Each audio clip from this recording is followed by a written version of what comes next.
ሰላም ውድ ቤተሰቦቼ እንዴት ናችሁ? ማታ በኔና በአብርሃም መካከል የተፈጠሩ አለመግባባት ብዙ ሰዎችን አስጨንቋችሁ አይቻለሁኝና እኔና እሱ ነገሮችን ተነጋግረን ፈተናችኋል። አሁን በጣም ሰላም ነን፣ ደህና ነንና እናንተም እንዳትጨነቁ ለማሳወቅ እኔም ደህና እንደሆንኩኝ ለማሳየት ነው የመጣሁት። በጣም ነው የማመሰግነው ከጎኔ ስለሆናችሁ ስለተጨናቃችሁልኝ። በጣም ነው የማመሰግነው፣ በጣም ነው የምወዳችሁ። ያለው ነገር በሙሉ ሰላም ሆኗል። ከዚህ በኋላ በአዲስ ሰዎች እንመጣለን። አመሰግናለሁ። መልካም ጊዜ። የዳኒ ጉድ ያልሰማሁት ጉድ። ተታርቀናል። መቼ ተጣረቃችሁት? እንዴት ብላችሁ ተታረቃችሁ? ያ ሁሉ ህዝብ በጉጉት ጦርነቱን ሲጠብቅ እንዴት ተታረቃችሁ? ሽማግሌ ያለ ሽማግሌ በጣም ይገርማል። ቤተሰብ እንግዲህ አብርሽና ዳንኤል ተታርቀዋል ማለት ነው።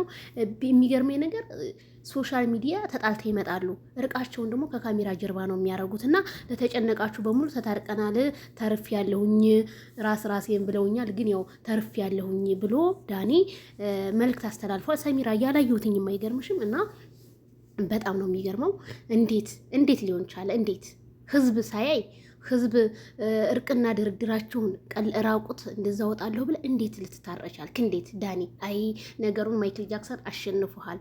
እንግዲህ ተሸንፈዋል፣ ዳኒ ተሸንፏል ማለት ነው። እርቅ አውርደናል ብሎ ራሱ መረጃ በቲክቶክ ሰጥቷል ማለት ነው። እንደምትሰሙት ቤተሰብዬ እንግዲህ የሩታና የአብርሃምን ነገር እስኪ መጨረሻቸውን እናያለን። ለማንኛውም ላይክ ሼር እያረጋችሁ ጠብቁኝ።